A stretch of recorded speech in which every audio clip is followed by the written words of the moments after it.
চেষ্টা করব 1000 বার, ব্যর্থ হব, উঠবো আবার, চেষ্টা করব আমি বারবার, ভাঙবো জীবনে, বারবার উঠবো আমি, চেষ্টা করব বারবার, যতক্ষণ না সফলতা আমি পাচ্ছি। My dear brothers and sisters, welcome to science দাদা। এই ভিডিওতে উচ্চ মাধ্যমিক 2025 সালের কেমিস্ট্রির পুরো 70 নম্বর ডিটেলস আমরা অ্যানালাইসিসের মাধ্যমে সলভ করব।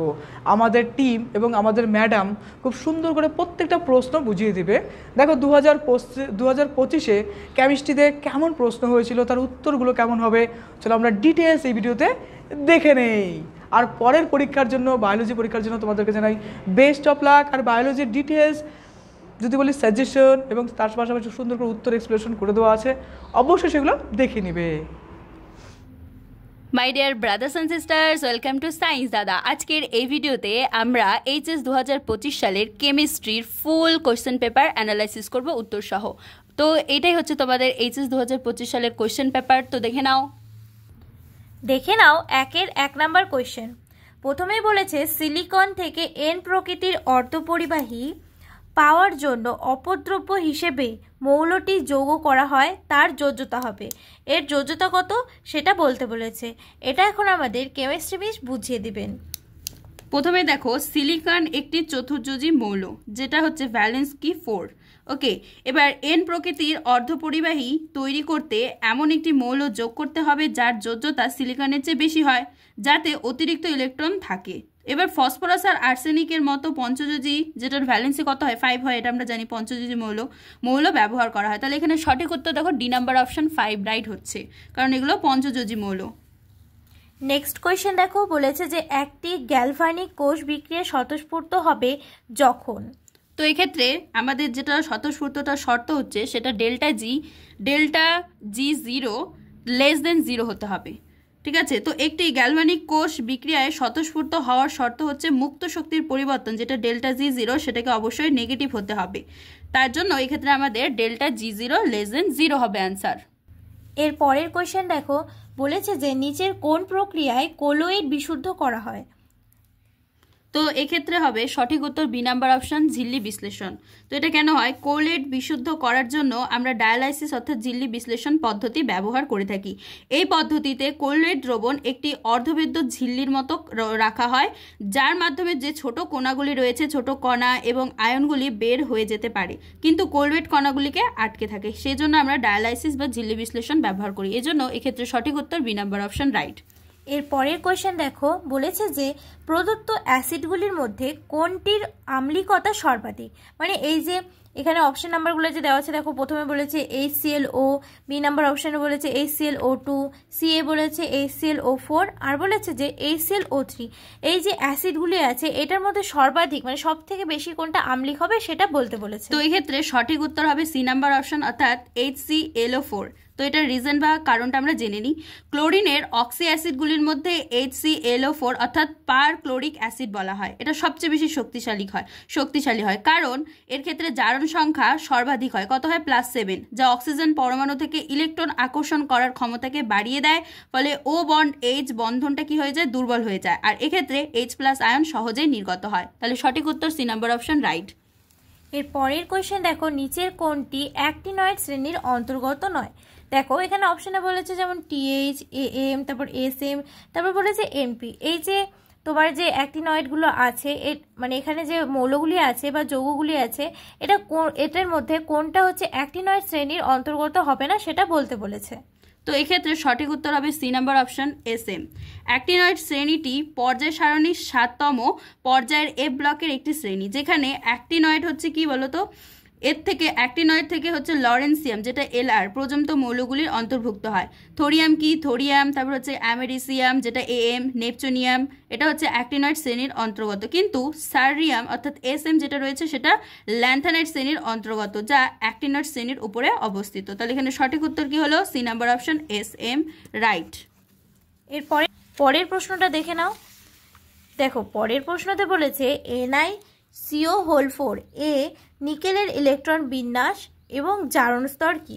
মানে এই যেখানে NiCO হোল 4 যে আছে এটার যে নিকেল আছে, মানে এই যে নিকেল এর বলেছে ইলেকট্রন বিন্যাসটা, আর এই যে নিকেলেরই জারণ স্তর বের করতে বলেছে। তো দেখো এক্ষেত্রে NiCO হোল 4 এ নিকেলের জারণ স্তর হচ্ছে 0 হবে, কারণ এক্ষেত্রে কার্বন মনোক্সাইড অর্থাৎ CO একটি নিরপেক্ষ লিগ্যান্ড, আর নিকেলের স্বাভাবিক ইলেকট্রন বিন্যাস কি হয় আর্গন 3d8 4s2, কিন্তু কার্বন মনোক্সাইড একটি শক্তিশালী লিগ্যান্ড হওয়ায় এটি 4s এবং 3d কক্ষগুলিতে পুনর্গঠিত হয়ে কি করবে 3d10 বিন্যাস তৈরি করবে।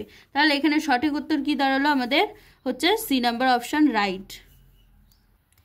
নেক্সট কোয়েশ্চেন, নিচের কোন যৌগটি DDT? এখানে 4টি যৌগ দেওয়া আছে, এই যৌগগুলির মধ্যে কোনটি DDT হবে? তো এখানে সঠিক উত্তর দেখো ডি নাম্বার অপশন হবে, কারণ আমরা জানি benzene ring CH bond CCl3, আর একদিকে কি হবে বেঞ্জিন রিং Cl, নিচে হবে বেঞ্জিন রিং সেল, এটাই হচ্ছে DDTর সংকেত। মানে কি বলতো, CH এর সাথে দুটো ক্লোরোবেনজিন তোমার যুক্ত থাকবে। তাহলে দেখো এখানে বলেছে যে CH এর সাথে দুটো ক্লোরোবেনজিন আছে, একটা এইখানে একটা ক্লোরোবেনজিন, একটা নিচের দিকে ক্লোরোবেনজিন, আর CH এর সাথে কি যুক্ত থাকবে CCl3। তাহলে সঠিক উত্তর কি হচ্ছে DDT সংকেত। আবার DDT যৌগটা কোনটা হচ্ছে, এটা হচ্ছে তোমার DDT যৌগ।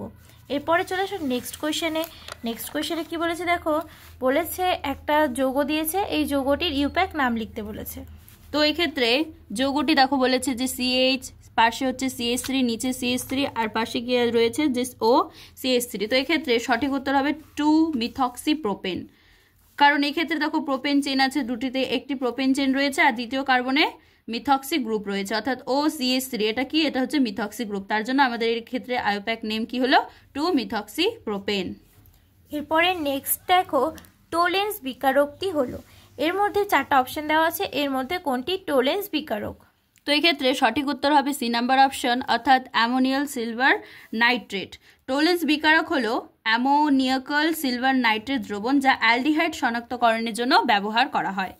এরপরে নেক্সট কোয়েশ্চেন দেখো, নেক্সট কোয়েশ্চেনে বলেছে দেখো নেক্সট কোয়েশ্চেনে একটা ইসে দিয়ে দিয়েছে, বিক্রিয়া দিয়ে দিয়েছে, আর এ বিক্রিয়ার মুখ্য এ আর বি এর যে মুখ্য বা মেজরিটা আছে ওটাকে বের করতে বলেছে। তো এটা তোমাদের কেমিস্ট্রি মিস ভালো করে বুঝিয়ে দেবে, অবশ্যই ভালো করে বুঝে নাও।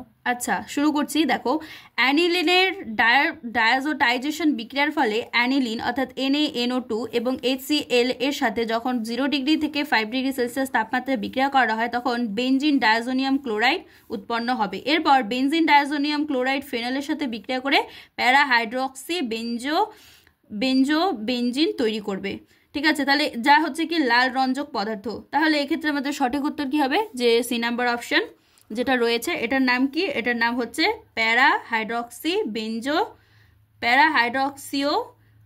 হাইড্রক্সিও বেনজিন। এরপরে নেক্সট দেখো, নেক্সটে বলেছে নিচের কোন ক্ষারকটি RNA-তে থাকে না। এ দেখো এখানে আছে ইউরাসিল, গুয়ানিন, সাইটোসিন, তারপর আছে থাইমিন।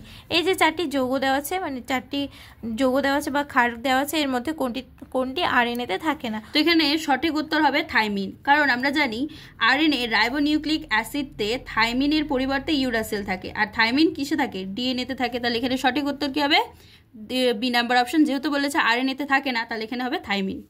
নেক্সট কোয়েশ্চেন দেখো, বলেছে রবারের ভালকানাইজেশন রাবারকে করে তোলে, রাবারকে করে তোলে কি বলে, এক্ষেত্রে রাবারকে গলে তোলে হচ্ছে কি বলতো, স্থিতিস্থাপক আর টেকসই। তাহলে এখানে অপশনগুলি দেখো কম ইলাস্টিক রয়েছে, এটা হবে না, নরমও হবে না, জলে দ্রাব্য এটাও হবে না। তাহলে এখানে সঠিক উত্তর হবে কঠিন, বা এক্ষেত্রে যদি স্থিতিস্থাপক আর টেকসই থাকতো তাহলে ওটা অপশন রাইট করতে। তাহলে সঠিক উত্তর বি নাম্বার অপশন কঠিন। নেক্সট কোয়েশ্চেন দেখো, বলেছে নিচের কোন ধরনের ঔষধটি জ্বর কমাতে ব্যবহার করা হয়। তো এক্ষেত্রে সঠিক উত্তর হবে এ নাম্বার অপশন অ্যান্টিপাইরেটিক। এবার অ্যান্টিপাইরেটিক যেটা রয়েছে সেই ওষুধটা জ্বর কমাতে ব্যবহৃত হয়, যেমন কি কি উদাহরণ হতে পারে, অ্যাসপিরিন হতে পারে, প্যারাসিটামল হতে পারে, এগুলো হচ্ছে অ্যান্টিপাইরেটিক। এরপরের কোয়েশ্চেন বলেছে ইনসুলিন হলো, তো ইনসুলিন কি, এটা একটি হরমোন। অবশ্যই ইনসুলিন একটি হরমোন যা কি করে অগ্ন্যাশয় থেকে নিঃসৃত হয়, এটা তোমরা জানো, এবং রক্তে শর্করার মাত্রাটাকে নিয়ন্ত্রণ করে। এরপরে দেখে নাও 1 মার্কের 4টি কোয়েশ্চেন। ফার্স্ট কোয়েশ্চেনে বলেছে মোলার পরিবাহিতার SI একক কি। এবার দেখো মোলার পরিবাহিতার SI একক হচ্ছে siemens metre square mole inverse. এটা তোমরা সবাই জানো, এটা কমন কোশ্চেন আর অনেক ইম্পর্টেন্ট কোশ্চেনও। তাহলে কি siemens metre square mole inverse.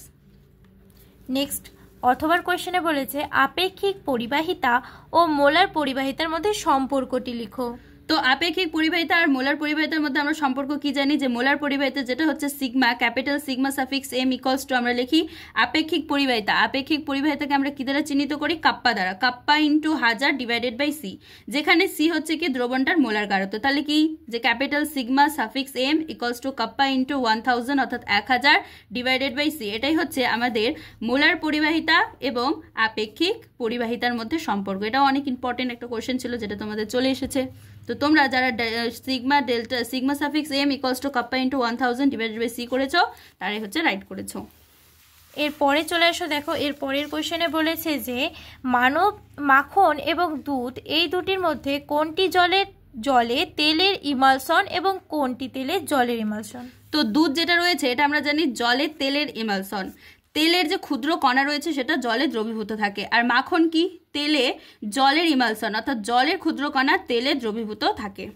এরপরের কোশ্চেন বলেছে সন্ধিগত মৌলের যৌগগুলি কেন অধিকাংশ ক্ষেত্রে রঙিন হয়, মানে কেন রঙিন হবে সেটার কারণটা বলতে বলেছে। তো সন্ধিগত মৌলের যৌগগুলিতে আমরা জানি ডিডি ট্রানজিশন হয়, ডিডি ট্রানজিশন ঘটে, যার ফলে দৃশ্যমান আলো কি হয়, শোষিত হয়ে যায়। এবার যেহেতু দৃশ্যমান আলোটা শোষিত হয়ে যাচ্ছে সেজন্য যৌগগুলিকে আমরা কালার বা রঙিন দেখতে পাচ্ছি, এজন্য সন্ধিগত মৌলগুলি রঙিন হয় ডিডি ট্রানজিশনের জন্য। আমাদের কেমিস্ট্রি মিস কেমন বোঝাচ্ছে অবশ্যই কমেন্ট করো, ভালো লাগলে সাবস্ক্রাইব করো, শেয়ার করো, আর প্রত্যেকটা বন্ধুর কাছেই পৌঁছে দিও। দেখো তোমাদের যেমন এই যে সেগুলো দেখতে পাচ্ছ কেমিস্ট্রির যে কোশ্চেনগুলো, এগুলো মিসের প্রত্যেকটা সাজেশন থেকে অনেক অনেক বেশি কমন এসেছে। তো এরপরে তোমরা যারা বায়োলজি এক্সাম দিবে, এরপরে তো বায়োলজি এক্সাম আছে, তো যারা বায়োলজি দিচ্ছ তাদের জন্য প্রচুর প্রচুর প্রচুর সাজেশন দেওয়া আছে, তো অবশ্যই সাজেশনগুলো দেখে নিও। এরপরে দেখো অথবার কোশ্চেন বলেছে যে সন্ধিগত মৌলগুলি জটিল যৌগ গঠন করতে কেন অধিক প্রবণ হয়। সন্ধিগত মৌলগুলি ছোট আকার হয়, উচ্চ আধান ঘনত্ব হয় এবং মোস্ট ইম্পর্টেন্ট যেটা পয়েন্ট, ফাঁকা ডি কক্ষক থাকার কারণেই তারা জটিল যৌগ গঠন করতে অধিক প্রবণ দেখায় বা অধিক প্রবণতা দেখায়। তাহলে কি কি কন্ডিশন, প্রথমত ছোট আকার, এদের উচ্চ আধান ঘনত্ব থাকে, আর সব থেকে বড় যেটা ফাঁকা ডি কক্ষক থাকে, এই জন্যই এরা জটিল যৌগ গঠন করতে পারে। নেক্সট কোয়েশ্চেন দেখো বলেছে প্যাকেটজাত খাদ্যে খাদ্য সংরক্ষণ যোগ করার উদ্দেশ্য কি। তো প্যাকেটজাত খাদ্যে আমরা খাদ্য সংরক্ষক যোগ করার উদ্দেশ্য হচ্ছে খাদ্যকে ব্যাকটেরিয়ার সংক্রমণ, তারপর জারণ এবং অন্যান্য রাসায়নিক পরিবর্তন থেকে রক্ষা করে দীর্ঘ সময় ধরে সংরক্ষণ করা। এটাই হচ্ছে একটা গুরুত্বপূর্ণ পয়েন্ট, তাই তো, খাদ্য সংরক্ষক ব্যবহার করার উপকারিতা আমাদের। নেক্সট দেখো 2 মার্কস কোয়েশ্চেন, যেটা 5টা আছে, এর মধ্যে অনেকগুলো অথবা আছে, তো তোমার যেটা ইচ্ছা হবে সেটাই করতে পারো। ফার্স্ট দেখো 3-এর এ নাম্বারে বলেছে যে জলে ইউরিয়া যোগ করলে হিমাঙ্ক কমে যায় কেন। তো জলে ইউরিয়া যোগ করলে দ্রবণের হিমাঙ্ক কমে যায়। এর কারণ হচ্ছে ইউরিয়া একটি অতড়িৎ বিশ্লেষ্য পদার্থ, যা জলীয় দ্রবণে দ্রবীভূত হয়ে কি করে, জলীয় দ্রবণের কণার সংখ্যা বৃদ্ধি করে, আর এর ফলে দ্রবণের হিমাঙ্ক হ্রাস পায়।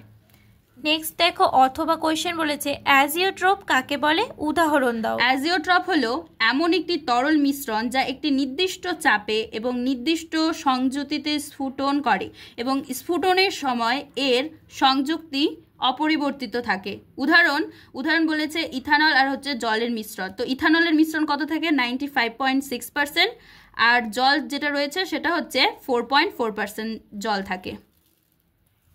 নেক্সট দেখো বি নাম্বার অর্থাৎ 3-এর বি বলেছে যে নদীর মোহনায় বদ্বীপ তৈরি হওয়ার কারণ ব্যাখ্যা করো। নদীর মোহনায় সমুদ্রের যে লবণাক্ত জল রয়েছে সেই লবণাক্ত জলের সংস্পর্শে নদীর পলি জমাট বেঁধে কি করে, বদ্বীপ তৈরি করে। এবার নদীর মিষ্টি জলে পলি যেটা রয়েছে সেটা ঋণাত্মক আধানযুক্ত থাকে এবং সমুদ্রের লবণাক্ত জলে উপস্থিত ধনাত্মক আয়ন এই আধানকে প্রশমিত করে দেয়, পলিকে কি করে, জমাট বাঁধতে সাহায্য করে। সেজন্যই আমরা নদীর মোহনায় বদ্বীপ দেখতে পাই। এরপর দেখো অথবা বলেছে যে অসমসত্ব অনুঘটনের ক্ষেত্রে কঠিন অনুঘটকটিকে সূক্ষ্ম কণা হিসেবে ব্যবহার করা হয় কেন। তো অসমসত্ব অনুঘটকের ক্ষেত্রে কঠিন অনুঘটকটিকে সূক্ষ্ম কণা হিসেবে ব্যবহার করার কারণ হলো সূক্ষ্ম কণা অনুঘটকের পৃষ্ঠতলের ক্ষেত্রফলকে বৃদ্ধি করে, যা বিক্রিয়কের অণুগুলির সাথে অনুঘটনের সংস্পর্শ বাড়ায় এবং বিক্রিয়ার যে গতি সেটাকেও বাড়িয়ে দেয় বা বৃদ্ধি করে। নেক্সট দেখো 3-এর সি এর 1, অর্থাৎ এখানে 2 মার্কস দুভাবে ডিস্ট্রিবিউশন করা আছে 1+1-এ। প্রথমে একে দেখো বলেছে যে XeF4 অণুর কেন্দ্রীয় পরমাণুর সংকরায়ন অবস্থা লেখো এবং গঠনাকৃতি দেখাও। তো XeF4 অণুর কেন্দ্রীয় পরমাণু যেটা Xe রয়েছে এর সংকরায়ন অবস্থা হবে sp3d2 এবং এর গঠনাকৃতি হবে বর্গাকার সমতলীয় অর্থাৎ স্কয়ার প্ল্যানার। তাহলে কি হবে, sp3d2 হচ্ছে সংকরায়ন অবস্থা হলো XeF4 এর Xeর, আর হচ্ছে গঠনাকৃতি কি হলো বর্গাকার, বর্গাকার সমতলীয় মানে স্কয়ার প্ল্যানার, স্কয়ার প্ল্যানার। এরপর দেখো সি এর এক হলো sp3 আর d2 আর বর্গাকার সমতলীয়, মিস বুঝিয়ে দিলেন। এরপরে দেখো 2 নম্বরে বলেছে নিচের বিক্রিয়াটি সম্পূর্ণ করো। বিক্রিয়াতে কি আছে দেখো, বলেছে যে PCl5 প্লাস D2O বিক্রিয়া করে কি হবে। তো এক্ষেত্রে বিক্রিয়া করে আমাদের POCl3 প্লাস 2 অণু DCl উৎপন্ন হবে, POCl3 প্লাস 2 অণু DCl উৎপন্ন হবে। এরপরে দেখো অথবাতে বলেছে H2O এবং H2S যৌগ দুটির মধ্যে কোনটির বন্ধন কোণ বেশি এবং কেন। এবার দেখো জল যেটা রয়েছে জলের বন্ধন কোণ H2S অর্থাৎ হাইড্রোজেন সালফাইড এর চেয়ে বেশি হয়। এর কারণ হলো অক্সিজেন পরমাণু তড়িৎ ঋণাত্মকতা সালফার পরমাণুর চেয়ে বেশি, যার ফলে অক্সিজেন পরমাণুর উপর লোন পেয়ারের ঘনত্ব বেশি হয় এবং লোন পেয়ার রিপালশন বেশি করে, যা বন্ধন কোণ বাড়িয়ে দেয়। এরপরে দেখো নেক্সট কোয়েশ্চেন ডি নাম্বারে বলেছে যে এটা কোঅর্ডিনেশন কম্পাউন্ডের কোয়েশ্চেন, তাই না, জটিল যৌগের। কি বলেছে দেখো, বলেছে যে CONH3(5) তারপর থার্ড ব্র্যাকেট কমপ্লিট করে Br এবং third bracket CONH3(5) Br third bracket close SO4 জটিল যৌগ দুটি কিরূপ সমবায়বতা প্রদর্শন করে। তো এই ক্ষেত্রে জটিল যৌগ দুটি আয়নায়ন সমবায়তা প্রদর্শন করবে। এবার যৌগ দুটির মধ্যে যদি আমরা পার্থক্য নিরূপণ করি তাহলে CONH3(5) SO4 Br কে বেরিয়াম ক্লোরাইড অর্থাৎ BaCl2 দ্রবণের সাথে বিক্রিয়া করালে এক্ষেত্রে সাদা অধক্ষেপ অর্থাৎ BaSO4 পাওয়া যাবে, কিন্তু CONH3(5) Br SO4 কে সিলভার নাইট্রেট অর্থাৎ AgNO3 দ্রবণের সাথে যদি আমরা বিক্রিয়া করাই তাহলে হালকা হলুদ অধক্ষেপ অর্থাৎ AgBr পাওয়া যাবে।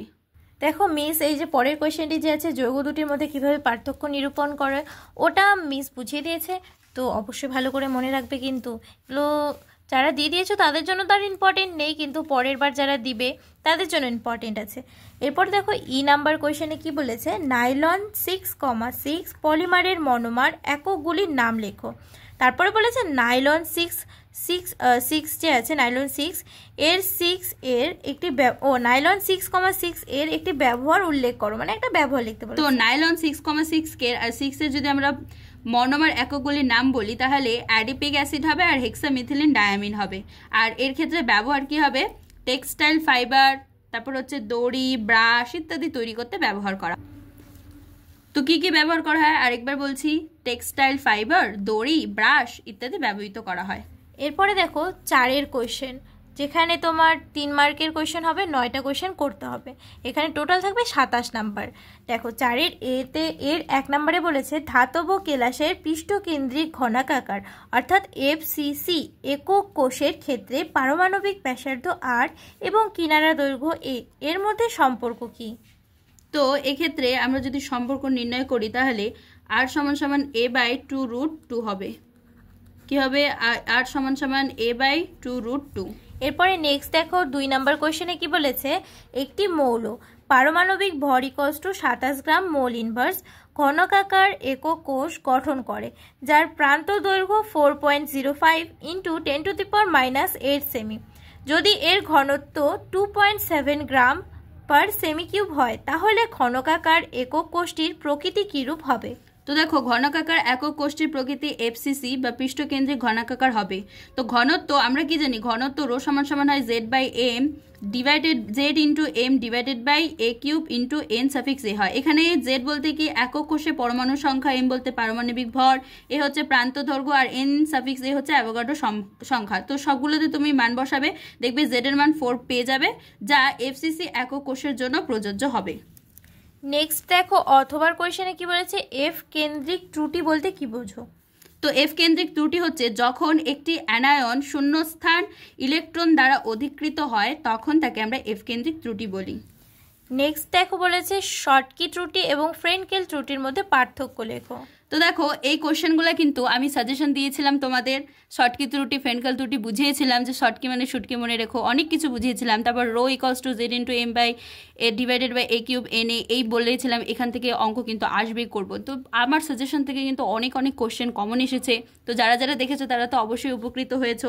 এরপরে দেখো নেক্সট যেটা কোশ্চেনটা বলেছে, শর্টকি ত্রুটিতে ক্যাটায়ন আর অ্যানায়ন উভয় কেলাস থেকে অনুপস্থিত থাকে, কিন্তু ফ্রেন্কেল ত্রুটিতে ক্যাটায়ন তার স্বাভাবিক স্থান থেকে আন্তঃস্থানিক অবস্থানে স্থানান্তরিত হয়। শর্টকি ত্রুটি কেলাসের ঘনত্বকে কমায়, কিন্তু ফ্রেন্কেল ত্রুটি কেলাসের ঘনত্ব পরিবর্তন করে না। তো অবশ্যই তোমরা এরপরে তোমাদের এক্সাম কি রয়েছে, বায়োলজি। তো বায়োলজির ক্ষেত্রেও কিন্তু আমাদের যে বায়োলজি মিস রয়েছে তিনিও কি করেছেন, আমাদের বায়োলজি সাজেশন দিয়েছেন। তো অবশ্যই তোমরা এখনই প্লে লিস্টে যাও, যে দেখে নাও বায়োলজি সাজেশন, তোমরা কিন্তু অনেক কমন পাবে। কেমিস্ট্রিতে প্রচুর কমন এসেছে, সেজন্য তোমরা এখনই গিয়ে বায়োলজি ভিডিওটা অবশ্যই দেখে নিও। আর অবশ্যই সাবস্ক্রাইব আর বন্ধুদের মধ্যে শেয়ার করতে কিন্তু ভুলো না, আর আমাদেরকে সাপোর্ট করো, আমাদের পাশে থেকো। নেক্সট দেখো বি নাম্বার কোয়েশ্চেন বলেছে 100 গ্রাম জলে 6 গ্রাম ইউরিয়া ও 9 গ্রাম গ্লুকোজ দ্রবীভূত করে একটি দ্রবণ প্রস্তুত করা হলো। যদি জলের KF equals to 1.86 kg mole inverse হয়, তবে দ্রবণটির হিমাঙ্ক নির্ণয় করো। এখানে হিমাঙ্কটাকে তোমাদের নির্ণয় করতে বলা হয়েছে। তো এই ক্ষেত্রে আমি মানগুলো বলে দিচ্ছি। ইউরিয়ার আণবিক ভর M1 কত বলেছে, 60 গ্রাম মোল ইনভার্স, আর গ্লুকোজের আণবিক ভর M2 কত, 180 গ্রাম মোল ইনভার্স হয়। তো ইউরিয়ার মোল সংখ্যা যেটা রয়েছে, এরপরে গ্লুকোজের আণবিক ভর যেটা M2 বললাম 180 গ্রাম পার মোল ইনভার্স। এবার ইউরিয়ার মোল সংখ্যা N1 কোশ্চেনে দেখো দেওয়া আছে 6 গ্রাম পার। এবার 6 গ্রাম সমান আমরা লিখতে পারি কি 60 গ্রাম মোল ইনভার্স, অর্থাৎ 0.1 মোল, ডিভাইডেড বাই 6 গ্রাম, ডিভাইডেড বাই কি করবো 60 গ্রাম মোল ইনভার্স করলে আমাদের ইউরিয়ার মোল সংখ্যা যেটা রয়েছে 0.1 বেরোবে। ঠিক আছে, এবার গ্লুকোজের মোল সংখ্যা সেম বের করবো। কোশ্চেনে দেখো 9 গ্রাম আছে, তো 9 গ্রাম ডিভাইডেড বাই কি করবো, গ্লুকোজের আণবিক ভর কত হয় 180, তাহলে 180 দিয়ে ভাগ করবো, তাহলে দেখবি 0.0389 বেরোবে। এবার মোট মোল সংখ্যা যেটা N, সেটা N1 প্লাস N2 করে দেবে, তাহলে দেখবি 0.1389 বেরোবে। এবার দ্রবণের মোলালিটি M, তাহলে কত বেরোলো আমাদের 0.1389। ঠিক আছে, এবার এটা হচ্ছে মোল ডিভাইডেড বাই 0.1 কেজি, তাহলে অ্যান্সার কত এলো আমাদের 1.389 মোল কেজি ইনভার্স। এবার হিমাঙ্কের অবনমনের ফর্মুলা আমাদের ক্ষেত্রে কি হয়, ডেল্টা TF সমান KF ইন্টু M, এটা হয় এই ফর্মুলায় বসিয়ে দেবে, দেখবে আমাদের হচ্ছে অ্যান্সার চলে আসবে। তো মোট অ্যান্সার যেটা আসবে মানে ডেল্টা TF এর মান আসবে 2.58 কেলভিন। এবার জলের হিমাঙ্ক TF ডিগ্রিতে যদি আমরা করি তাহলে 273.15 কেলভিন হয়, তাহলে দ্রবণের হিমাঙ্ক কি করবে, অবশ্যই TF not minus delta TF যেটা বেরোবে ওটাকে মাইনাস করে দেবে, তাহলে 273.15 কে মাইনাস 2.58 কে করবে ইকুয়ালস টু হচ্ছে 270.57 কেলভিন চলে আসবে। তাহলে দ্রবণের হিমাঙ্ক 270.57 কেলভিন। এরপরে নেক্সট কোয়েশ্চেন দেখো বলেছে যে ঘড়িতে এবং অন্যান্য যন্ত্রে বহুল ব্যবহৃত বোতাম কোষে নিচের বিক্রিয়াটি সংঘটিত হয়। দেখো বিক্রিয়াটা বলেছে ZnS প্লাস Ag2 ও ব্র্যাকেটে S প্লাস H2O লিকুইড, তারপর বিক্রিয়া করে আসবে তোমার Zn2 plus aqueous plus 2Ag solid plus 2OH minus aqueous. এখানে দেখো বলেছে কোষটির E0 সেল এবং ডেল্টা G0 এর মান গণনা করতে বলা হয়েছে। তো এক্ষেত্রে আমরা জানি ডেল্টা E0 সেল আগে বের করি। ঠিক আছে, E0 সেলের ক্ষেত্রে কি হয়, formula E0 cathode minus E0 anode হয়, এটা তোমরা সবাই জানো। তো এক্ষেত্রে ক্যাথোড কি Ag প্লাস অবলিক Ag, তাহলে E0 Ag plus oblique Ag minus E0 Zn2 plus oblique Zn, এর হচ্ছে অ্যানোড। তো এক্ষেত্রে মান যেটা দেওয়া আছে কোশ্চেনে 0.80 ভোল্ট, মাইনাস হচ্ছে কত, মাইনাস একটা হচ্ছে তোমার ফর্মুলার মাইনাস, এখানে পাওয়ার কত বলেছে দেখো মাইনাস 0.76 ভোল্ট, তাহলে আমাদের অ্যান্সার কত আসলো, E0 সেলের মান 1.56 ভোল্ট। এবার ডেল্টা G0 ফর্মুলা আমরা কি জানি, ডেল্টা G0 সমান মাইনাস NF E0 সেল হয়। তো এক্ষেত্রে N এর মান কত হবে 2, কারণ বিক্রিয়ায় 2 মোল ইলেকট্রনে স্থানান্তরিত হয়েছে, আর F এর মান কি হয় 96,500 হয়, আমরা জানি 96,500 কেলভিন মোল ইনভার্স, এটা হচ্ছে ফ্যারাড ধ্রুবক। ঠিক আছে, তাহলে ডেল্টা G0 জাস্ট মানগুলো পুট করে দাও, দেখবে মানগুলো পুট করে তোমাদের অ্যান্সার আসবে -301 অর্থাৎ 301.008 কিলোজুল মোল ইনভার্স। তাহলে আমাদের E0 সেলের অ্যান্সার কত এলো, মনে রেখো 1.56 ভোল্ট, আর ডেল্টা G0 হচ্ছে -301 অর্থাৎ 301.008 কিলোজুল মোল ইনভার্স এলো। এরপরে দেখো সি এর 2 নাম্বার, প্রাইমারি এবং সেকেন্ডারি ব্যাটারির তুলনায় জ্বালানি হিসেবে কোষের সুবিধা কি? আচ্ছা, জ্বালানি কোষের সুবিধা হলো এটি হচ্ছে পরিবেশ বান্ধব এবং এর যে কর্মদক্ষতা রয়েছে সেটা প্রাইমারি ও সেকেন্ডারি ব্যাটারির তুলনাও অনেক বেশি হয়। যেহেতু পরিবেশ বান্ধব সেজন্য আমরা এটাকে ইউজ করতেই পারি, আমাদের পরিবেশের জন্য অনেক উপকারী। এরপরে দেখো ডি এর 1 নাম্বার কোশ্চেনে বলেছে বিশুদ্ধ অ্যালুমিনা থেকে অ্যালুমিনিয়াম নিষ্কাশনে ক্রায়োলাইটের ভূমিকা লেখো।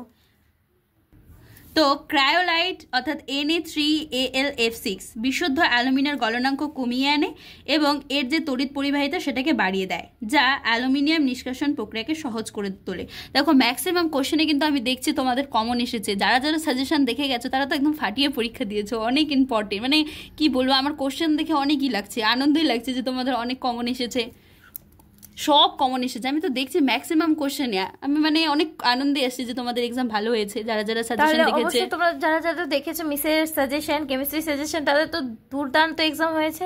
তো দেখো তোমাদের যেহেতু দুর্দান্ত এক্সাম হয়েছে তো অবশ্যই সাবস্ক্রাইব করো, সাপোর্ট করো। আর এরপরে তোমাদের জন্য নিটেরও ক্লাস আসবে, তো তোমরা চিন্তা করো না, তোমাদের জন্য প্রত্যেকটা নিটের ক্লাস দেওয়া হবে, তো তোমরা অবশ্যই সাপোর্ট করে দিও। আর নতুন হলে অবশ্যই সাবস্ক্রাইব করে রেখো। আর তোমাদের বন্ধু বান্ধবদের মধ্যে অবশ্যই শেয়ার করো ভিডিওগুলো, আর আমাদের পাশে থেকো। আর তোমরা তো এখনই কেবল এইচএস দিলেই, তাহলে তোমরা সামনে অনেক অনেক এক্সাম দেবে, তো তোমরা হচ্ছে অনেকে নিট দেবে, অনেকে জেই মেন দেবে বা WB দেবে, তো সব কিছুরই ক্লাসেস এখানে করা হবে, তার জন্য এখনই সাবস্ক্রাইব করে দাও আর পাশে থেকো। এরপরে নেক্সট কোয়েশ্চেন দেখে নাও। নেক্সট কোয়েশ্চেনে বলেছে খনিজমল ও ধাতুমলের মধ্যে একটি পার্থক্য লেখো। তো খনিজমল হচ্ছে কি আকরিক থেকে ধাতু নিষ্কাশনের সময় প্রাপ্ত অপদ্রব্য যা গলিত অবস্থায় ধাতুর ওপরে ভেসে বেড়ায়, সেটাকে আমরা বলি খনিজমল। আর ধাতুমল কি খনিজমলের সাথে ফ্ল্যাক্স মিশিয়ে তৈরি করা গলিত পদার্থ যা সহজে অপদ্রব্য অপসারণে সাহায্য করে, এটা হচ্ছে কি ধাতুমল। তো খনিজমল আর ধাতুমলের মধ্যে পার্থক্যটাও ইম্পর্টেন্ট ছিল, আমি দিয়েছিলাম সাজেশনে। এরপরে অথবার কোয়েশ্চেন দেখো, বলেছে যে কোন ধরনের আকরিক গাড়িকরণে ফেনাভাসন পদ্ধতি প্রয়োগ করা হয়। তো সালফাইড আকরিকের গাড়িকরণে আমরা ফেনাভাসন পদ্ধতি প্রয়োগ করা হয় বা প্রয়োগ করি। তো এই কোয়েশ্চেনটা কিন্তু আমি দিয়েছিলাম, আমার মনে আছে। নেক্সট দেখো কপার ম্যাট থেকে কপার নিষ্কাশনে বিক্রিয়াগুলির সমিত সমীকরণ লেখো। তো কপার ম্যাট থেকে কপার নিষ্কাশনের ক্ষেত্রে, তো এক্ষেত্রে 2 অণু CO2 যেটাকে বলা হয় কপার, তাহলে 2Cu2 সালফার প্লাস 3 অণু হচ্ছে অক্সিজেন, এখান থেকে অ্যারো উৎপন্ন হবে 2 অণু Cu2O প্লাস 2 অণু SO2, এটা উৎপন্ন হবে। তাহলে 2 অণু কি সালফার ডাইঅক্সাইড। আরেকটা বিক্রিয়া হবে যে Cu2S কপার সালফেট, যেটা প্লাস হচ্ছে 2 অণু Cu2O, এখান থেকে অ্যারো 6 অণু কি বেরোবে, 6 অণু কপার আর হচ্ছে সালফার ডাইঅক্সাইড অর্থাৎ SO2, এটাই হচ্ছে বিক্রিয়ার সমীকরণ। দেখো মিস যে কোয়েশ্চেনগুলো দিয়েছে তোমাদের কিন্তু প্রত্যেকটা কোয়েশ্চেন ইম্পর্টেন্ট। মিস যখন এই যে তোমাদের ম্যারাথন নিচ্ছিল, তারপর যখন কোয়েশ্চেনগুলো দিচ্ছিল, আমি কিন্তু দেখেছিলাম মিস এই কোয়েশ্চেনগুলো পড়ছিল, আমি শুনেছিলাম কিন্তু। তাহলে দেখো তোমাদের কিন্তু প্রত্যেকটা কোয়েশ্চেনই চলে আসছে। এরপর দেখো এর 1 নাম্বার কোয়েশ্চেন Cr3+ আয়নের চৌম্বক ভ্রামকের মান নির্ণয় করো। তো এক্ষেত্রে আমরা ল্যান্থানাইট, তো এক্ষেত্রে Cr3+ এর আমাদের চৌম্বক ভ্রামকের মান নির্ণয় করতে হবে, ঠিক আছে। তো এক্ষেত্রে আর্গন 3d10 হবে 3d3, ঠিক আছে, লিখে নাও আর্গন 3d3। তো এখানে 3টি অযুগ্ম ইলেকট্রন থাকে। এবার আমরা চৌম্বক ভ্রামক বা মিউ এর ফর্মুলা কি জানি, যে √n(n+2) divided by √n(n+2) BM হয়, অর্থাৎ বোর ম্যাগনেটন। এবার যেহেতু এক্ষেত্রে আমাদের 3টি অযুগ্ম ইলেকট্রন রয়েছে, মানে n এর মান কত 3, তাহলে mu equals to √3 × 3+2 Bohr magneton হবে, অর্থাৎ √15 BM বোর ম্যাগনেটন। অ্যাপ্রক্সিমেট আমরা বলতে পারি যে 3.87 বোর ম্যাগনেটন। এই ফর্মুলাটাও কিন্তু আমি পড়িয়েছিলাম, অনেক ইম্পর্টেন্টও বলেছিলাম যে তোমাদের এই ইলেকট্রন বিন্যাস কিন্তু দিবেই। নেক্সট কোয়েশ্চেন দেখো, বলেছে ল্যান্থানাইটগুলির মুখ্য জারণ স্তর হিসেবে +3 প্রদর্শন করে কেন।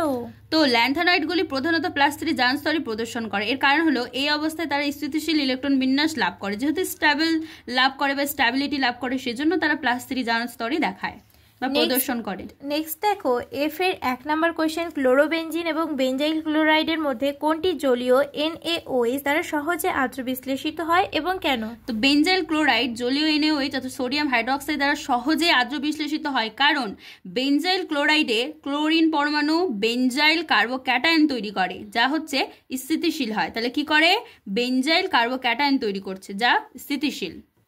নেক্সট দেখো বলেছে এফ এর 2 নাম্বার, নিচের যৌগগুলির মধ্যে কোনটি দ্রুত SN1 বিক্রিয়া দেবে। দেখো বিক্রিয়াটা দুটো বিক্রিয়া দেওয়া আছে, একটা হচ্ছে CH3 CH2 CH2Br, আর দেওয়া আছে CH3 C bond CH3 bond CH3 bond CH3 bond Br। তো এক্ষেত্রে দেখো CH3 CH3 whole twice Br দ্রুত কি করবে SN1 বিক্রিয়া দেবে, কারণ এটি হচ্ছে স্থিতিশীল টারশিয়ারি কার্বোক্যাটায়ন তৈরি করে। আর আমরা জানি SN1 বিক্রিয়া কার ক্ষেত্রে হয়, 3 ডিগ্রি কার্বোক্যাটায়নের ক্ষেত্রে সব থেকে বেশি হয়, তারপর 2 ডিগ্রি, তারপরে হচ্ছে তোমার 1 ডিগ্রির ক্ষেত্রে হয়। তাহলে কি প্রথমত আচ্ছা আমরা যদি এটা ভাবি তাহলে 3 degree greater than 2 degree greater than 1 degree, এটা কিসের ক্ষেত্রে SN1 এর ক্ষেত্রে। আর SN2 বিক্রিয়ার ক্ষেত্রে কি হয়, 1 ডিগ্রি সব থেকে বেশি হয়, তারপর 2 ডিগ্রি হয়, তারপর 3 ডিগ্রি হয়। তো এটার সিকোয়েন্সটা মনে রাখবে। এরপরে দেখো অথবার কোশ্চেনে বলেছে RS প্রতীক সহ নিম্নলিখিত SN2 বিক্রিয়াজাত পদার্থটির ইউপ্যাক নাম ও গঠন সংকেত লেখো। গঠনটা দেখে নাও। তো এক্ষেত্রে SN2 বিক্রিয়ায় ব্রোমিন প্রতিস্থাপিত হয়ে OH গ্রুপ যুক্ত হবে এবং কনফিগারেশনটা বিপরীত হয়ে যাবে। আর এক্ষেত্রে আইউপ্যাক নাম হবে R2 বিউটানল। তো যারা R2 বিউটানল দিয়েছো তাদের রাইট অ্যান্সার করে এসেছো। এরপরের কোশ্চেন দেখো, নিম্নলিখিত বিক্রিয়াগুলিতে A থেকে D যৌগগুলির গঠন সংকেত লেখো। তো দেখো এক্ষেত্রে A আর B জাস্ট আমি অ্যান্সার বলে দিচ্ছি, তো তোমরা মিলিয়ে নিও। তো A হবে মিথাইল ম্যাগনেসিয়াম ব্রোমাইড অর্থাৎ CH3 MgBr, আর B যেটা রয়েছে সেটা হবে 2 মিথাইল বিউটেন অর্থাৎ CH3 bond CH CH3 bond CH2 bond CH2 এটা হবে।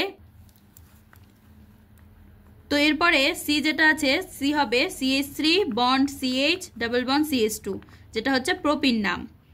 আর ডি এর ক্ষেত্রে কি হবে, ডি এর ক্ষেত্রে হবে প্রোপান 1 অল অর্থাৎ CH3 CH2 CH2 OH, এটা হচ্ছে কি প্রোপান 1 অল। তাহলে A B C D আমি বলে দিলাম, তো অবশ্যই মিলিয়ে নিও।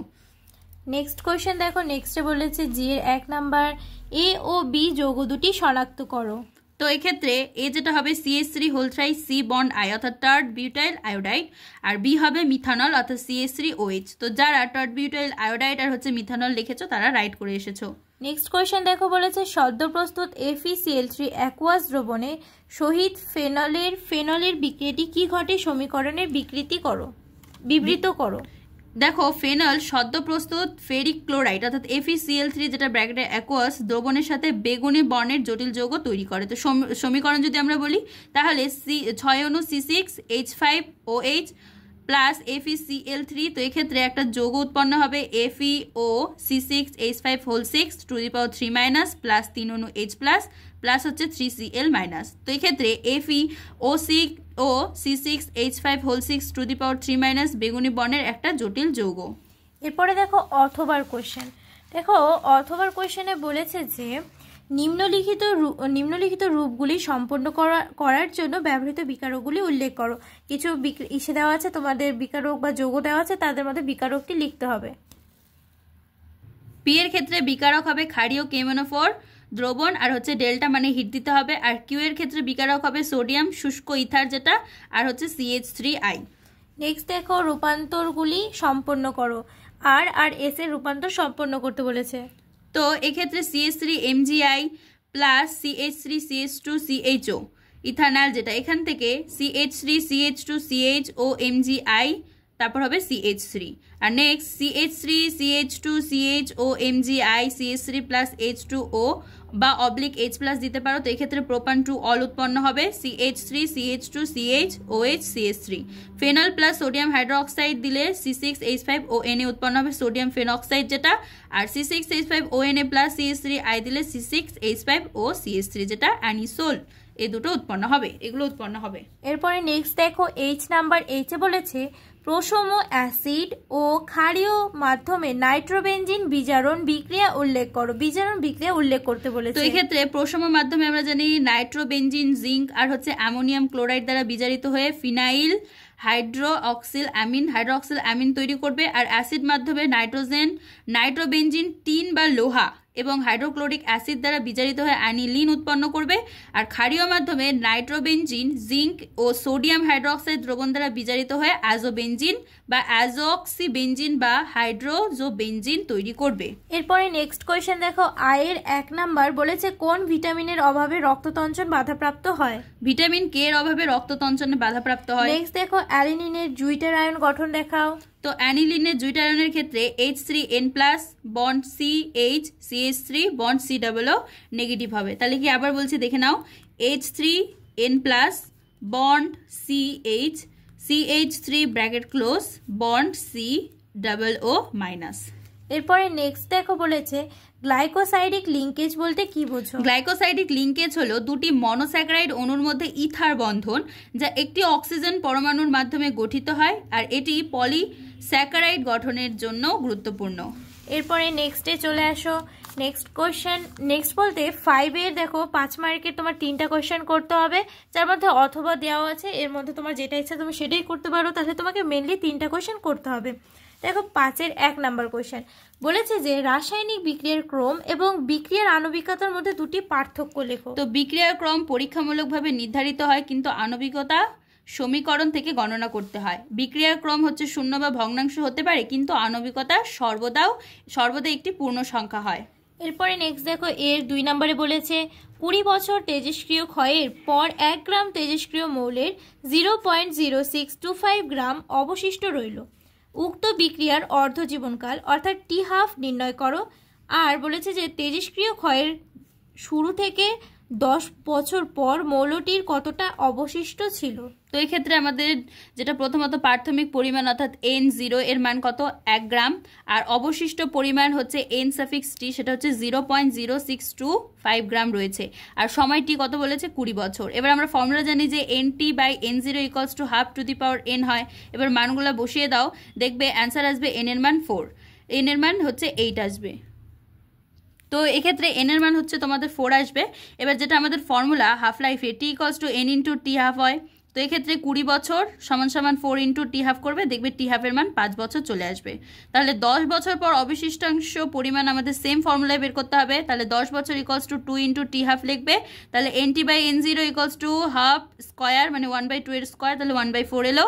তাহলে NT = কত 1/4 গ্রাম মানে 0.25 গ্রাম আমাদের অ্যান্সার আসবে। তাহলে অর্ধ জীবনকাল 5 বছর এবং 10 বছর পর 0.25 গ্রাম অবশিষ্ট ছিল। নেক্সট কোয়েশ্চেন দেখো অথবার বলেছে 1 নাম্বার 600 কে উষ্ণতায় একটি রাসায়নিক বিক্রিয়ার হার ধ্রুবকের মান কত হয় 1.6 × 10⁻⁻5 সেকেন্ড ইনভার্স। এটা তোমার দেওয়া আছে হার ধ্রুবকের মানটা। এরপরে বলেছে বিক্রিয়াটির সক্রিয়করণ শক্তির মান 209 কিলোজুল মোল ইনভার্স। তারপর বলেছে 700 কে উষ্ণতায় বিক্রিয়াটির হার ধ্রুবকের মান কত। দেখো প্রথমে বলে দিল 600 কে উষ্ণতায়, এই মানগুলো বলে দিল, তারপর বললো 700 কে উষ্ণতায় বিক্রিয়াটির যে হার ধ্রুবকের মান আছে সেটা কত হবে বের করতে বলেছে। তো এই ক্ষেত্রে আমাদের ফর্মুলা হবে ln বা log K2/K1 = EA/R × 1/T1 - 1/T2। তো এই ফর্মুলায় বসাবে, দেখবে অ্যান্সার আসবে হচ্ছে 1.1 × 10⁻³ সেকেন্ড ইনভার্স। এরপরে নেক্সট কোয়েশ্চেনে দেখো বলেছে একটি রাসায়নিক বিক্রিয়ার হার ধ্রুবকের একক L² mole inverse to second inverse হলে বিক্রিয়াটির ক্রম নির্ণয় করো। তো হার ধ্রুবকের একক K = আমাদের কি লিখি মোল টু দি পাওয়ার 1 - n, এটা আমাদের ফর্মুলা হয়। এবার L to the power n-1 আর সেকেন্ড ইনভার্স, তাহলে L² mole inverse to second inverse = mole to the power 1 - 1 L to the power n-1 আর হচ্ছে সেকেন্ড ইনভার্স বা S ইনভার্স। তাহলে 1 - n = -2, তাহলে n এর মান কত 3, তাহলে বিক্রিয়াটির ক্রম কত হবে 3 হবে। ওকে, বিক্রিয়াটির ক্রম কত তাহলে 3। নেক্সট কোয়েশ্চেনে চলে আসো। নেক্সট কোয়েশ্চেনে বলেছে দেখো বি এর 1 নম্বরে PCl3 যৌগে কেন্দ্রীয় পরমাণুটির সংকরায়ন প্রকৃতি উল্লেখ করতে বলেছে, আর কি বলেছে যৌগটির আকৃতি লিখতে বলেছে। তো এই ক্ষেত্রে সংকরায়ন প্রকৃতি হবে sp3 আর আকৃতি হবে পিরামিডীয়। সংকরায়ন প্রকৃতি তাহলে কি দাঁড়ালো sp3 আর আকৃতি হচ্ছে পিরামিডীয়, মনে থাকবে আকৃতি পিরামিডীয়। নেক্সট কোয়েশ্চেনে বলেছে দেখো আন্ত হ্যালোজেন যৌগ কাকে বলে, আর বলেছে XeF4 এর আদ্র বিশ্লেষণ বিক্রিয়াটি সমিত সমীকরণ লেখো। আন্ত হ্যালোজেন যৌগ হচ্ছে যখন দুটি ভিন্ন হ্যালোজেন পরমাণু পরস্পর যুক্ত হয়ে কি করে যৌগ গঠন করে, তখন তাকে আমরা আন্ত হ্যালোজেন যৌগ বলি। আর অন্ত কি অন্ত হবে যখন দুটি যৌগ ভিন্ন না একই হ্যালোজেন পরমাণু পরস্পর যুক্ত হয়ে তৈরি হবে, তখন তাকে আমরা বলবো অন্ত হ্যালোজেন। তাহলে এটা কি আন্ত হ্যালোজেন যৌগ। এরপরে XeF4 এর আদ্র বিশ্লেষণ বিক্রিয়া। তো 6XeF4 প্লাস 12 অণু জল, এখান থেকে 2 অণু XeO3 প্লাস 4 অণু X প্লাস 3 অণু অক্সিজেন আর হচ্ছে 24 অণু HF উৎপন্ন হবে। নেক্সট দেখো বলেছে H2O অপেক্ষা H2S অধিক আম্লিক, ব্যাখ্যা করো। তো এই ক্ষেত্রে H2S অর্থাৎ হাইড্রোজেন সালফাইড এর সালফারের আকার অক্সিজেনের চেয়ে বড় হওয়ার জন্য S বন্ড H বন্ধন O বন্ড H বন্ধনের চেয়ে দুর্বল হয়ে যায়। তাই H2S সহজে কি করে H+ আয়ন ত্যাগ করতে পারে, যা আম্লিকতার কারণ। এর পরের কোশ্চেন দেখো, সি এর কোশ্চেনে বলেছে নিচের বিক্রিয়াগুলিতে এ থেকে যে শনাক্ত করো। এখানে কিছু বিক্রিয়া দেওয়া আছে, ওখান থেকে বলা আছে এ বি সি ডি এরকম করে যে পর্যন্ত বের করতে বলেছে। তো এক্ষেত্রে আমি এর থেকে ই অবধি বলে দিয়েছি, তো মিলিয়ে নিও। তো এ হবে ট্রু ব্রোমো প্রোপানোইক অ্যাসিড, এটা সংকেত CH3CH Br COOH। বি হবে ট্রু সায়ানো প্রোপানোইক অ্যাসিড অর্থাৎ CH3CH CN COOH। আর যেটা রয়েছে এরপরে, তো সি কি হবে মিথাইল গ্লাইঅক্সাল অর্থাৎ CH3CO CHO। আর ডি কি হবে, ডি হবে হচ্ছে ইথানোইক অ্যাসিড অর্থাৎ CH3COOH। তারপর ই যেটা রয়েছে সেটা হবে বেনজোইক অ্যাসিড, বেনজোইক অ্যাসিডের সংকেত কি C6H5COOH, এটা হচ্ছে বেনজিক অ্যাসিড। তাহলে আমি বেনজিন রিং আর উপরে কি লিখবে COOH। এরপরে যেটা রয়েছে আমাদের এফ কি হবে বলতো মেটা নাইট্রো বেঞ্জল ডিহাইড, ঠিক আছে। আর জি হবে হচ্ছে বেঞ্জাইল ক্লোরাইড। আর যেটা হচ্ছে এইচ সেটা হবে অ্যাসিটালডিহাইড। আই হবে বেঞ্জোনাইট্রাইল। আর যে হবে হচ্ছে বেঞ্জল ডিহাইড। এরপরে দেখো অথবার কোয়েশ্চেন বলেছে কিভাবে পরিবর্তন করবে। বলেছে প্রথমে বলেছে বেনজাইল ডিহাইড থেকে সিনামিক অ্যাসিড, তারপর অ্যাসিটিক অ্যাসিড থেকে অ্যাসিটালডিহাইড। তারপরে দেখো বলেছে নিচের বিক্রিয়াগুলির উদাহরণ দাও। প্রথমে এই দুটো দেখে নাও। তো এই ক্ষেত্রে বেঞ্জল ডিহাইড থেকে সিনামিক অ্যাসিড করতে হলে আমাদের ম্যালোনিক অ্যাসিড অবলিক হচ্ছে পাইরিডিন দিতে হবে। অ্যাসিটিক অ্যাসিড থেকে হচ্ছে অ্যাসিটালডিহাইড করতে হলে হচ্ছে বিকারক লিথিয়াম অ্যালুমিনিয়াম হাইড্রাইড অর্থাৎ LiAlH4 দিতে হবে। গ্যাটারম্যান কজ বিক্রিয়া হলো একটি রাসায়নিক বিক্রিয়া যার সাহায্যে বেনজিন বা প্রতিস্থাপিত বেনজিন থেকে অ্যালডিহাইড তৈরি করা হয়। তাহলে এক্ষেত্রে বেনজিন অর্থাৎ C6H6 plus carbon monoxide plus HCl নিলেই বেঞ্জালডিহাইড উৎপন্ন হবে। এটা হচ্ছে গ্যাটারম্যান কজ বিক্রিয়ার উদাহরণ। এবার উলফ কির্শনার বিজারণের উদাহরণ। উলফ কির্শনার বিজারণ হলো একটি রাসায়নিক বিক্রিয়া যার সাহায্যে অ্যালডিহাইড বা কিটোনকে অ্যালকেনে রূপান্তরিত করা হয়। তাহলে এক্ষেত্রে অ্যাসিটোন প্লাস NH2 এর থেকে প্রোপেন উৎপন্ন হবে। তাহলে আমাদের উলফ কির্শনার বিজারণের উদাহরণ কি হলো অ্যাসিটোন প্লাস NH2 এখান থেকে প্রোপেন উৎপন্ন হবে। নেক্সট কোশ্চেন, একটি মাত্র রাসায়নিক বিক্রিয়ার সাহায্যে কিভাবে বেনজোইক অ্যাসিড এবং স্যালিসাইলিক অ্যাসিড এর মধ্যে পার্থক্য করবে। বেনজোইক অ্যাসিড এবং স্যালিসাইলিক অ্যাসিডের মধ্যে পার্থক্য করার জন্য একটা রাসায়নিক বিক্রিয়ার নাম হলো ফেরিক ক্লোরাইড পরীক্ষা বা এক্সপেরিমেন্ট। তো বেনজোইক অ্যাসিড ফেরিক ক্লোরাইড দ্রবণের সাথে কোনো বিক্রিয়া করে না, কিন্তু স্যালিসাইলিক অ্যাসিড ফেরিক ক্লোরাইড দ্রবণের সাথে বিক্রিয়ায় কি করে বেগুনি বর্ণের দ্রবণ তৈরি করে। আর এই পরীক্ষাটি স্যালিসাইলিক অ্যাসিডের ফেনোলিক হাইড্রোক্সিল গ্রুপের উপস্থিতির কারণে হয়, যা ফেরিক ক্লোরাইডের সাথে জটিল যৌগ তৈরি করে। তোমাদের যেমন কেমিস্ট্রি ফুল কমন এসেছে, তো অবশ্যই তোমরা বায়োলজি এক্সাম তোমাদের সামনেই পরীক্ষা, তাহলে এখনই প্লেলিস্টে যে বায়োলজি সাজেশনটা দেখে নাও, ওখানে কোশ্চেন অ্যান্সার সম্পূর্ণ অ্যানালাইসিস করা আছে, তোমাদের অনেক হেল্পফুল হবে। তো অবশ্যই, আর সামনে পরীক্ষার জন্য তোমাদের কোশ্চেন কিন্তু অনেক ইজি হচ্ছে এবার, তো অনেক ভালো হচ্ছে, তা মন দিয়ে পরীক্ষাটা দিও, ঠিক আছে, ভালো রেজাল্ট করো। আর হ্যাঁ, আমাদের পাশে থেকো, সাবস্ক্রাইব করো। এরপরে তোমরা তো তোমাদের জন্য নিটের কোশ্চেনও নিয়ে আসবো, তো অবশ্যই থেকো। যারা আবার যেই দিবে WB যেই, তারপর যেই মেইন, তাদের জন্য ইসে আসবে ম্যাথ, কেমিস্ট্রি, ফিজিক্স, বায়োলজি, এখানে সব কিছু অ্যানালাইসিস করা হবে। তো অবশ্যই পাশে থেকো। যদি নতুন হও চ্যানেলে তাহলে সাবস্ক্রাইব এখনই করে দাও, আর পাশে থেকো। তোমাদের যেহেতু পরীক্ষা চলছে, তো পরীক্ষার জন্য তোমাদের জানাই বেস্ট অফ লাক। তোমার পরীক্ষা মন দিয়ে পড়াশোনা করো, আর তোমাদের পরীক্ষা যেন খুব খুব খুব খুব ভালো হয়। খুব ভালো থেকো, মন দিয়ে পড়ো।